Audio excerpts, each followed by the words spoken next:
Telugu audio book ఛానల్కు స్వాగతం. అమరావతి కథలు. సత్యం శంకరమంచి. పచ్చగడ్డి భగ్గుమంది. సంజవేళ. పేర్ల పంజా వెనకాల ఖాళీ స్థలంలో పచ్చగడ్డి మూటలు ఒక్కొక్కటే వస్తున్నాయి. ఆడవాళ్లు పొద్దున్ననగా పొలాలకు పోయి గట్ల మీద బేళ్ల పక్క పచ్చగడ్డి కోసుకుని అమ్మకానికి తీసుకొస్తున్నారు. వస్తూ వస్తూ దోవలో ఇళ్ల దగ్గర మూట దింపుకుని మొహం కడుక్కుని ఇంత బొట్టు పెట్టుకుని ఆ ఖాళీ స్థలానికి చేరుకుంటున్నారు. వలయంగా పచ్చగడ్డి కుప్పలు. ఆ కుప్పల వెనకాల రంగురంగుల చీరలు కట్టుకుని రండి రండని పిలిచే కొమ్మలు. కొందరు పచ్చిగడ్డి కొనటానికొస్తారు, కొందరు ఆ పిలిపందుకోటానికొస్తారు. ఓ అయ్యా ఇటు, ఈ గడ్డి చూడయ్యా, లేత గడ్డయ్యా, గొడ్లకింకా తౌడేయక్కర్లా, ఇలా కేకలు. లక్ష్మి ఆలస్యంగా వచ్చింది. గడ్డి కుప్పపోసి నుంచుందంతే. అందరిలా కేకేయలేదు. ఏదో ధరకి ఎవరో ఒకళ్ళు కొంటే మూటెత్తికెళ్ళి వాళ్ల దొడ్లో వేస్తుంది. లక్ష్మి రాకపోతే ఆ చోటికి కళ్ళలేదు. చిలకాకుపచ్చ చీర కట్టుకుని నుదుట పెద్ద కుంకంబొట్టుతో వస్తూనే నవ్వుతూ అందర్నీ పలకరిస్తుంది. ఓ లప్పా, బుల్లిగాడు బడికెళ్తున్నాడంటే. ఓ నూకాలు పిన్ని, అయ్యకి సులువుగా ఉందా? ఓ లబ్బో, సీతాలప్పుడే పవిట్లాస్తుందే. ఇలా అందరిలో కలిసిపోయేది. వయసులో ఉన్న లక్ష్మి మిలమిల్లాడే కళ్లతో గలగలా నవ్వుతూ అందర్నీ పలకరిస్తుంటే మొగాళ్ల కళ్ళని లక్ష్మి మీదే. కాని లక్ష్మితో సరసమాడాలంటే భయం. ఒకసారి పోలాయి లక్ష్మి దగ్గరికొచ్చి గడ్డి బావుందే అన్నాడు. తీసుకో బాబూ అంది లక్ష్మి. ఎంత ధర? మామూలే గద బాబూ, ఓ రూపాయి ఇప్పించండి. రూపాయేనంటే నీ ధర? 5 రూపాయలు ఇస్తా, తీసుకో. బాబూ, గడ్డి గొడ్లకా మీకా అంది లక్ష్మి. ఆ మాటతో పోలాయి బిల్లబీటుగా పడిపోయి మొహం మార్చుకుని వెళ్ళిపోయాడు. అప్పట్నుండి లక్ష్మితో ఎవరూ ఎక్సెక్కాలు ఆడరు. అప్పుడే కొన్ని మూటలు బేరం కుదిరి వెళ్ళిపోతున్నాయి. లక్ష్మి మూటకు బేరం రాలేదు. గడ్డి పైపైకి కుప్పగా పోస్తూ నుంచుంది. ఈ రూపాయితో 1/2 రూపాయి నూకలు కొని 1/2 రూపాయి తండ్రి తాగుడికివ్వాలి.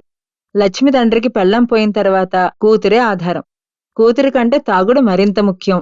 సంవత్సరం క్రితం లక్ష్మి ఇంతసేపు నుంచునే పనిలేదు. ఆ మూట ఇంకొకళ్ళు కొనే పనిలేదు. అది రాముల మూటే. లక్ష్మి ఆలోచనలు రాముల మావ మీదకెళ్ళాయి. అప్పట్లో రాముల మావ పున్నయ్య గారింట్లో పాలేరుగా ఉండేవాడు. తను గడ్డి కోసుకోవడానికి పొలాలకెళ్తే అతగాడు గొడ్లను తోలుకుని పొలాల వైపుకొచ్చేవాడు. గొడ్లని బేట్లలో వదిలేసి తన్ని వెతుక్కుంటూ వచ్చి తనతో పాటు గడ్డి కోసి పెట్టేవాడు. పొద్దు నడినెత్తుకొచ్చాక తను తెచ్చుకున్న బువ్వ మూటని లక్ష్మికి పంచేవాడు. కుంటలో ఇద్దరూ నీళ్లు తాగి మరిచెట్టు కింద ఊసులాడుకునేవాళ్లు. సాయంత్రం లక్ష్మి గడ్డిమూట కట్టి తలకెత్తమంటే తమాషా చేసేవాడు. బరువని సగం ఎత్తి మూట వదిలేసేవాడు. లక్ష్మి ఒకటే నవ్వు. అలా 5 సార్లు వదిలేసి మూట లక్ష్మి తలకెత్తి దగ్గరగా జరిగేవాడు. ఒంటికి ఒళ్ళంటుకునే వేళ లక్ష్మి మూతి బిగించి పోమావా అని గడ్డిమూటతోనే అవతలికి తోసేది. రాములు నవ్వుకుంటూ లక్ష్మి జడ లాగేవాడు. రోజూ ఇదే వరస. డొంకలో నడుస్తూ కబుర్లాడుకుంటూ ఊళ్ళోకొచ్చేవారు. లక్ష్మి సరాసరి పేర్ల పంజా దగ్గరికొస్తే రాములు కొట్టంలో గొడ్లను కట్టేసి గడ్డి మూటల దగ్గరికొచ్చేవాడు. యజమాని చేత ఓ పావులా ఎక్కువిప్పించి లక్ష్మి మూటనే కొనేవాడు. మావా, ఇందులో సగం గడ్డి నువ్వు కోసిందే కదా, నీ కట్టం నాకిస్తున్నావా అని లక్ష్మంటే, నా బతుకే నీకు దారిపోస్తున్నాను గదే అనేవాడు రాములు. రాముడు తన బతుకు లక్ష్మికి దారిపోయలేదు. పెద్దల్ని కాదనలేక కట్నం డబ్బని భ్రమసి సీతాల మెళ్ళలో తాళికట్టాడు.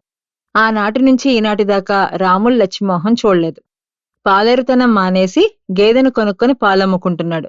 లక్ష్మి నాకింతే ప్రాప్తం అనుకుంది. మనసు కుదుర్చుకుని నవ్వుతూ బతుకుతోంది. లక్ష్మి తండ్రి కూతురికి సంబంధాలు వెతక్కపోగా లంచం తిని 60 ఏళ్ల ముసలోడికి 3వ పెళ్లాంగా మనువు కుదిర్చాడు.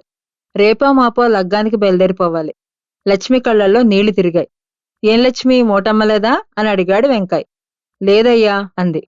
నాకేసే 1 రూపాయి పావలా ఇస్తాను అన్నాడు. మూటెత్తుకుని లక్ష్మి నడుస్తుంటే వెంకాయ్ తనింటికి కాక రాములింటికి దోవతీశాడు. లక్ష్మే రాముల గుమ్మమ్మం దాగి, నీ కాని వస్తువు నువ్వెందుకు కొనుక్కున్నావయ్యా అంది. వెంకాయ్కి తెలిసిందో లేదో తెలీదు. గడ్డి దొడ్లో వేయించి 2 రూపాయలు చేతిలో పెట్టాడు. అంతలో రాముల పెళ్ళాం సీతాలు వాకిట్లోకొచ్చి లక్ష్మికి బొట్టు పెట్టి, నీకు పెళ్ళంటగా అంటూ రవికెలగుడ్డ పసుపు కుంకుమ చేతికిచ్చింది. లక్ష్మికి కళ్ళు నీళ్లైపోయినాయి. రాములమా ఉన్నాడా? దన్నం పెట్టెడతాను అంది. ఆ అని సీతాలు లోపలికెళ్ళింది గాని అప్పటికే రాములు దొడ్లోంచి బయటికెళ్ళిపోయాడు. లక్ష్మి దిగాలుగా ఇంటికొచ్చేసింది. లక్ష్మి తండ్రి తాగుడికి లక్ష్మి సంపాదన ఎంత అవసరం అనుకున్నాడో భగవంతుడు. లక్ష్మిని 6 నెలల్లో పుట్టింటికి రప్పించేశాడు. మళ్లీ గడ్డిమూటతో సాయంత్రం పేర్ల పంజా వెనకాల స్థలంలో వచ్చి నించుంది లక్ష్మి. ఇప్పుడు ఆ లక్ష్మి ముఖంలో నవ్వు లేదయ్యా, ఇప్పుడు ఆ లక్ష్మి ముఖంలో బొట్టు లేదయ్యా.